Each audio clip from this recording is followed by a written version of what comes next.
atkeliavo tarpinėlė kometikas MLS 1,9 mm storio.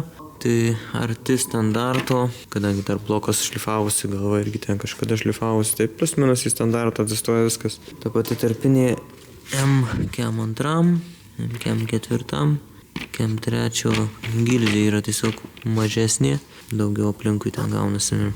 Bet principė žodžiu viskas tinka. Ruošiamės dėt galvutę, susidėsim į vorytes.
Variklukas paruoštas krauti į mašiną.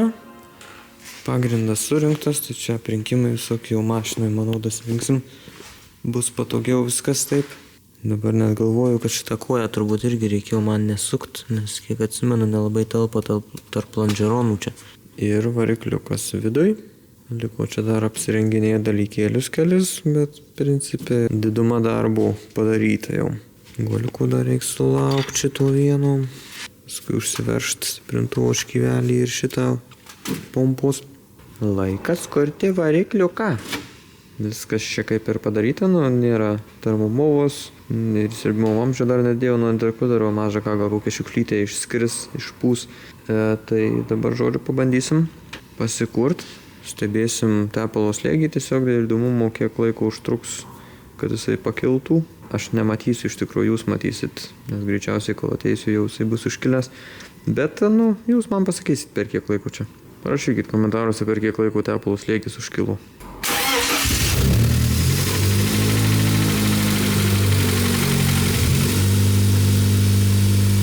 Na, nemažai visai reikėjo, ne?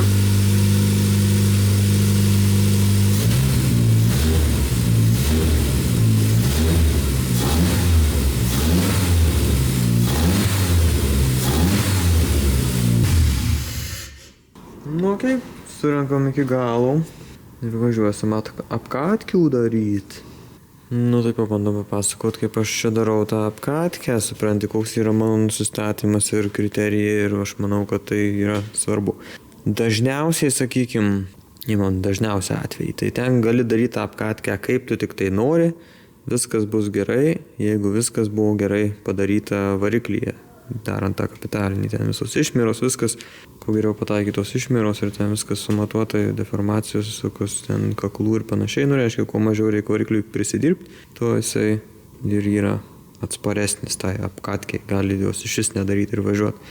Bet sakykim, ką galima, kad geriausiai išspaustų viską iš tos apkatkės teorijos ir greičiausiai, kad įvyktų tas prisidirbimas ir, reiškia, viskas ten mažiausiai ten reikalų vyktų ir panašiai, tai tiesiog aš darau taip, faktas, kad atsiras kas daro kitaip ar prieštaraus, kad užkals variklis dėl neteisingos apkatkės, čia praktiškai 0%, tai už tai yra ginčytinas klausimas. Aš tiesiog galvoju fiziškai, kaip veikia variklis ir kaip man atrodo logiškai, kas yra svarbu. Dabar pirmą užkūrimą padarėm, tepaliuką supyliau tiesiog kas priklauso varikliui, 5,40 šiuo atveju, galima buvo 10 kemti, žodžiu. Trumpai čia pakūrenau, nes esmė, kad visas mano principas, kad tai pirmą kartą užkūrus, kuo mažiau, kad jisai dirbtų ant laisvų. Visiems duot keistą apsukas ir šiaip ne visai žemom, bet mažiausiai 2000 ir jas kaitaliotųsi. Tai ir keista apkrovas, kad tepalo spaudimas būtų aukštesnis, aišku, spaudimas šalto variklį užkūrus, kaip matėm, ten dabar 4 gal ir 5 barai. Tai kaip ir čia viskas ok, bet ypač pašilus varikliui, tai žymiai aktualiau dar yra. Ir šiaip aš manau, kad skirtingų apsukom, faktas, kad variklis vibracijas skleidžia ir tam tikrais sūkiais tos vibracijos surezonuoja, ten kažkas kažkaip.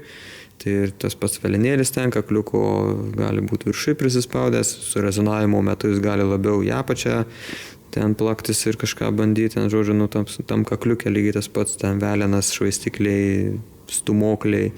Ta prasme, vienu metu stumoklis spės persiverst kepurį į vieną pusę kylant, kitų greičių sukantis, jaunai ten 2 kart gal spės pasivaikščioti ar žodžiu. Esmė, kad už tai keista apsukas, kad visom apsukom visai variklis dirbant su visais rezonansais savo prisidirbtų, o neliktų kažkokia viena vieta ten arba ne ten, kur reikia. Žodžiu, pirmą kartą taip užkūrus, principė vis tiek aš neleidžiu dirbti ten laisvom, nes ne tik tepalo spaudimas, bet ir, pavyzdžiui, laisvom apsukom, aišku, lėčiausiai viskas sukasi. Velinėlis ypač lėtai sukasi, jisai sukasi 2 lėčiau negu velinas.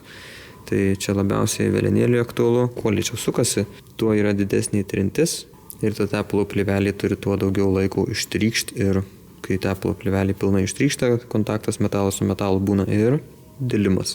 Tai dėl to. Reiškia, dabar užsikūrėm čia, pasižiūrėjom viskas ok, nieks neleidžia ir taip toliau.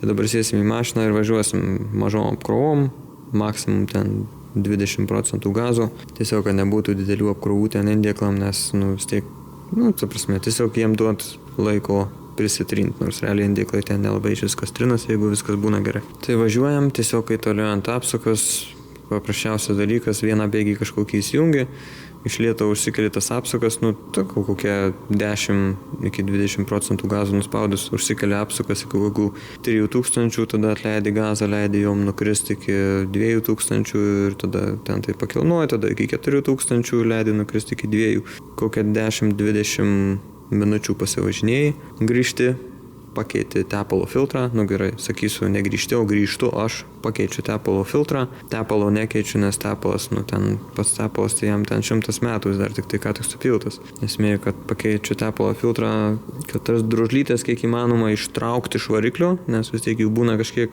pagrindė turbūt nuo gilzių, nes gilziai žiedai trinasi, prisitrina ir pačias gilzės trina. Ir žodžiu, kuo daugiau ištraukti iš variklio tų drožlyčių, kad drožlytės nepadarytų papildomo ten kažkokio tais įrėžimo ir panašiai. Ir kitas dalykas, dar tepalo filtras tų drožlyčių prisikemša ir jis nepraleidžia tepalo, tada atsidaro redukcinis vožtuvas ir eina tepalas ne per filtrą, o aplinkui filtrą. Tada jokios naudos iš to filtro. Tai už tai kokie 10-20 minučių čia pakūrenimų po pavažinėjimo keičiu tepalo filtrą tik tais. Aišku, galima ir tepalą būtų pakeist, bet tepalo eikvojimas. Tada važiuoju vėl pasivažinėti, o ten dar pakilnuojam taip apsukas, dar kokie 20 minučių ir tada jau tiesiog normaliai važiuojam. Aišku, šiek tiek ir apkrovos jau daugiau duodam, ten 5% gazo, galima ir daugiau ten tų gazo, bet apsukų ten nekeliam baisiai, ten kažkokio kosmoso iki kokių 4-5 tūkstančių. Ir aiškiai irgi lygiai taip pat ten pagazuoja, atleidi ant bėgio, tiesiog stabdai variklį, kad iš lėto tos apsukos nukristų kartu su greičiu. Dar kame yra tas dalykas logiškas už tai, kad tu, tarkim, dabar jau duodi daugiau apkrovos varikliui, ten kaista žiedai, kaista indėklai, apkrova gauna, viskas kaista, bet tu užsikeli tas apsukas, viską ten supranti ant biškė apkrovos ir tada atleidi gasą. Atleidi, viskas dirba, jokio kuro nepaduoda, oro nieko ir be apkrovos, tada viskas vėsta. viskas vėsta, tada vėl duodi apkrovos, vėl kaista, plečiasi, viskas ten, supranti, dirba, prisidirba, atleidi gazą, vėl viskas vėsta, ramiai, turi laiko atvėsti. Ir prisidirbti, ir įkaitus, įsiplėtus, ir sustraukus visiems ten tiem žiedam, metalam. Tai vėlgi, tas prisidirbimas taip ir vyksta. O jeigu mes autostradoje tiesiog važiuojam, kad neskaitau apkatkę, čia tiesiog naudos mažiausiai iš to yra. Vienoje vietoje laikom tas apsukas, viskas vienodos temperatūros laikosi, nieks ten nesiplečia, nesitraukia, tie patys žiedai ten, aišku, labiausiai turbūt tą dalyką jaučia. Ir tas prisitrinimas, prisidirbimas, jis nėra toksai efektyvus. Taip pat ir tas pats rezonansas, tarkim, mes ant vieno kažkokio rezonanso pataikom, ar šiaip tiesiog ant apsukų, kur viena vieta kažkuria dirba, švaistiklių ant dėklo, ten, nežinau, vėlenėlis, žodžiu. Tai tik tai ta vieta ir dirba. Ir jinai dirba aktyviausiai, labiausiai. Tai yra kažkokie šansai, kad ten gali apkrova kažkokia didesnė būti ir pradėti velt kažką. Ir kitas dalykas, jeigu tai ir nebus, tai mes vis tiek dirbam tik ties ta viena vieta, ta viena apkrova. Tokia mano teorija, tai dabar važiuosim, pralėkt 20 minučių kilnojant apsukas ir tada keisim filtrą pirmą kartą. Tai pralikim, viskas šiaip ledas, tik tais leidžia tepalą. Kažkoks kosminis reikalas.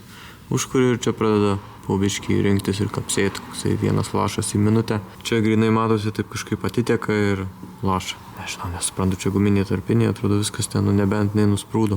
Nieko daugiau nesugalvoju, kodėl. Žodžiu, imam karterį. Užknis aplemą, ką tik viskas surinkta. Dabar čia tą traversą lupinėti reikia vėl karterį imti. Na, bet pažiūrim. Gal karteryje dovanų kokių rasim dar. Tai karcioras nuimtas. Ir ką mes čia turim? Augi nieko neturim. Esmė, kad per tą kampą leido. Ten yra toks, matot, du bobikai viens prie kito. Tai vienas bobikas yra varžtas kišasi ten per jį, o kitas bobikas tiesiog ties sujungimu, kur yra, reiškia, tas, čia kur matosi, pilki hermetiko bobikučiai. Tai esmė, kad čia yra hermetikas, viskas ok. Ir aš taip ir nesuprantu, kas čia leido, kur, pro kur. Pažiūrėsim su veidrodėliu iš vidaus, gal čia per šitą riebokšlio dangtelį ten kažkas tai kažkur. Čia ant sankavos viskas sausa, tai per patį riebokšlį nelabai čia gali.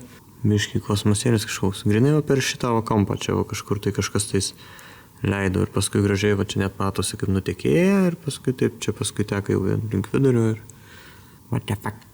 Ir nusėmėm dėžutę, tai čia lyg ir kažkokie padrikimai matosi nuo šičia, nuo pusė irgi. Ir toksai, nesuprasi žodžiu. Nusimsim tiesiog, pažiūrėsim, čia dar ta tarpinė popierinė yra. Originaliai būna metalizuota tokia, bet čia komplekte buvo popierinė įdėta, tai žodžiu veikia ir ta. Bet, kartais neveikia turbūt. Ir tokie reikalai, pasirodo, kad tarpinė netokia. Dangtelio matosi, kad jinai netokia yra. O jeigu nusinešam mes jam bloką uždėti. Ir čia uždėjus, atrodo viskas gražu. Tai žodžiu, sugrybačinau biškį. Tarpinė tiesiog netokia. Tai žiūrėsim, jeigu rasiu tarpinę, tai dėsim, jeigu ne, tada hermetiko. Radom tarpinę, M20 tokia pati. Tik tai matosi čia tie tokie du takeliai padaryti, tai greičiausiai tiem dviem variantam, kur tokia ta tarpinė netiko, tai žodžiu, šitą identišką kaip originaliai susilyginom. Tai ledas. Dedam, renkam ir viskas.